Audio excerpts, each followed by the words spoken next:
La segunda temporada de Grandes Desconocidos finaliza con Jim Paxson, miembro de una estirpe de jugadores NBA. La saga de los Paxsons comienza con Jim Paxson Sr., veterano de la Guerra de Corea, nacido en 1932 y con una breve carrera en la NBA. Es elegido como número 3 por los Minneapolis Lakers, de los cuales pasa a los Cincinnati Royals. Equipo en el que hace un buen papel, pero aún así, en una época en la que los jugadores no cobraban demasiado, decide retirarse y pasa a dedicarse al negocio de los seguros. No obstante, el ambiente deportivo y el amor por el baloncesto reina en la casa de los Paxsons, y aparte de Jim y John, el otro hermano, Michael, también llega a jugar durante un año en la Universidad de Ohio. Centrándonos en nuestro protagonista, Jim Paxson nació el 9 de julio de 1957 en Kettering, Ohio. Y es allí, en el Archbishop Alter High School, donde empieza a destacar como jugador. Tras terminar su etapa de instituto, ingresa en el alma mater de su padre en la Universidad de Dayton, convirtiéndose en pieza fundamental de los Dayton Flyers entre 1975 y 1979, y culminando una notable trayectoria de 4 años con una última temporada en la que se va a 23 puntos por encuentro, lo cual hace que este escolta de 1,98 fuese una atractiva pieza para el draft de 1979. Draft en el que Portland lo selecciona en el puesto número 12. Por supuesto, no hay que ser adivino para deducir que la primera temporada de Paxson en la NBA fue dura, con pocos minutos y teniendo que ser muy paciente. Paxson tan solo juega 17 minutos por encuentro, en los que anota unos 6 puntos en cada uno. Sin embargo, en su segunda temporada, Ramsey le duplica los minutos, se va a 34 por encuentro y la puntuación de Paxson prácticamente se triplica y se va a 17 puntos por encuentro, además con buenos porcentajes de acierto, cosa que no había tenido en su temporada rookie, y aportando además casi 3 rebotes y casi 4 asistencias por partido. Y probablemente lo más importante de todo, Portland, gracias a la presencia de Paxson en cancha, pasa de 38 a 45 victorias en temporada regular, si bien en ambas temporadas, tanto en la temporada rookie como en la siguiente, Portland cae en primera ronda. Paxson continúa su progresión positiva en su tercera temporada en los Blazers, yéndose cerca de los 19 puntos por partido y manteniendo números similares en el resto de estadísticas, destacando una mejora de un 73 a un 76% en el lanzamiento de tiro libre, que para un jugador de sus características era bastante relevante. Sin embargo, a pesar de mantener el núcleo de la temporada anterior, no llegan a playoffs en un equipo en el que, aparte de Paxson, teníamos a gente como Calvin Natt o Michael Thompson.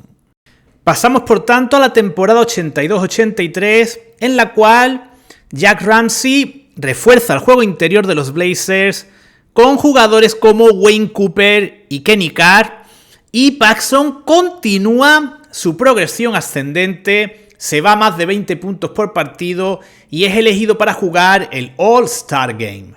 Y como prueba de que estamos ante un profesional que todos los años intentaba mejorar algo, su tiro libre continúa su progresión y se va por encima del 80%.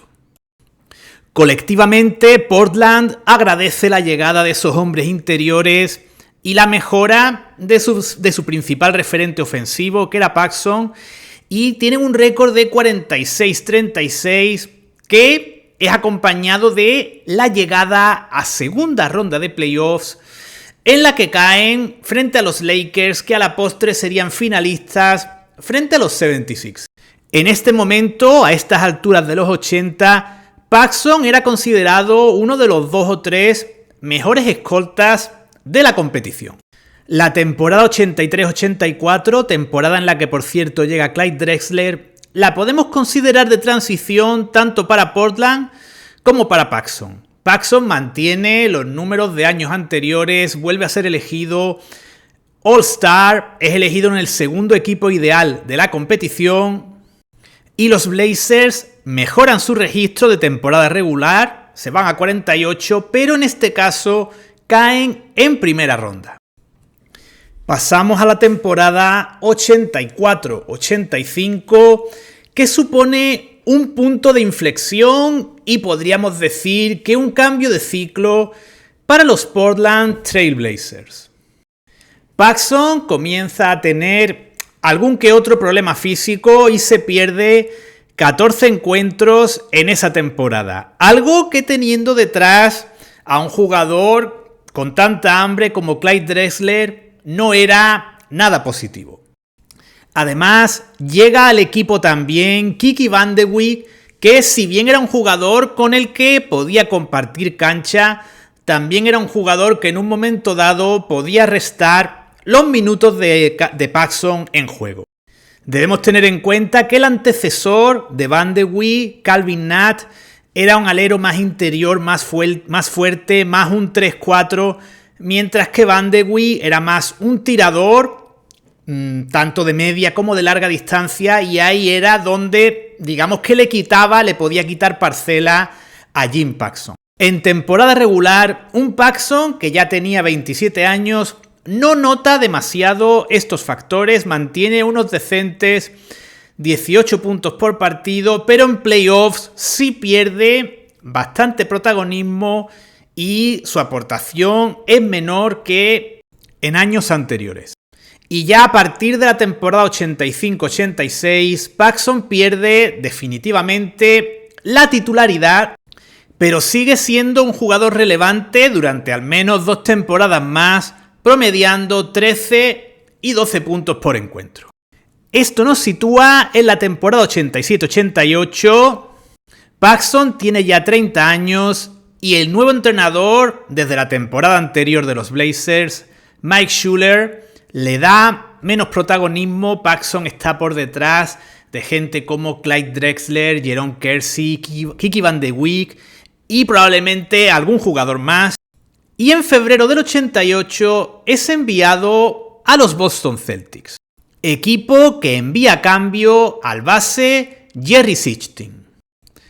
Cabe destacar, creo que es muy importante, que Paxson abandona a los Blazers siendo en ese momento el máximo anotador de la historia de la franquicia. Paxson llega a uno de los portaaviones de la NBA de aquel entonces, a unos Boston Celtics que aún aspiraban a reverdecer viejos laureles y volver a ganar algún título dentro de esa década de los 80. Y en un equipo en el que Casey Jones daba pocos minutos a los suplentes y prácticamente el grueso de minutos se los repartían entre el mítico quinteto Dennis Johnson, Danny Ainge, Larry Bird, Kevin McHale, Robert Parrish. Paxson se convierte en el sexto hombre de ese equipo, siendo de hecho con casi 9 puntos y casi 20 minutos por partido el suplente que más jugaba, con mucha diferencia respecto a otros suplentes como Fred Roberts, Artis Gilmore, Reggie Lewis o Darren Day. Desafortunadamente para Paxson, para los Celtics y yo diría que para los aficionados españoles que queríamos una final Lakers-Celtics en aquella temporada, Boston cae ante Detroit y podríamos decir que aquí acaba el ciclo de estos Celtics. En la siguiente temporada, Paxson mantiene unos números similares, pero empieza a tener más problemas físicos, se pierde más partidos que en cualquier otra temporada anterior y tan solo juega una temporada más, la 89-90, temporada en la que los Celtics no llevaron muy bien ese cambio de entrenador con la llegada de Jimmy Rogers, y Paxson, tras esa temporada en la que promedia unos 6 puntos por partido, decide colgar las botas a los 32 años. Tras su retirada, al igual que su hermano John, ha ejercido diferentes funciones como directivo, llegando a ser asistente de General Manager en los Blazers, General Managers de los Cavaliers, ayudante de su hermano John en la dirección de los Bulls y, por supuesto, como toda vieja leyenda retirada, ha recibido diversos homenajes. Entre ellos podemos destacar algunos. Por ejemplo, su inclusión en el Hall of Fame de Oregón en 1998. Se ve, por tanto, que dejó una profunda huella en los Blazers. Y por otro lado, su universidad, la de Dayton, evidentemente siendo un jugador importante en su universidad, teniendo una tradición familiar detrás, lo eligió en el equipo del siglo de los Dayton Flyers. Y con estos datos adicionales sobre lo que fue su carrera post-NBA, terminamos este vídeo dedicado al que muchos en el canal llamáis, me incluyo, el mejor de los Paxsons. Probablemente las discusiones en Navidad en la familia Paxson sean muy interesantes. Jim puede presumir de logros individuales y, por supuesto, John de logros colectivos. Y puestos a presumir, Jim Paxson siempre puede decir que seleccionó a LeBron James como número 1 del draft, aunque sus números en los Cavaliers como general manager no fuesen para tirar cohetes. Como siempre, espero que os haya gustado este vídeo y que, al igual que yo, hayáis descubierto multitud de cosas sobre este jugador al que conocíamos más que nada de oídas como el hermano de John Paxson, pero por una simple cuestión de edad, de cuándo llegó la NBA a España, etcétera, etcétera, no lo pudimos conocer en su esplendor. Espero que este vídeo compense esa situación y ahora sepamos mucho más de Jim Paxson. Nos vemos muy pronto en el próximo vídeo.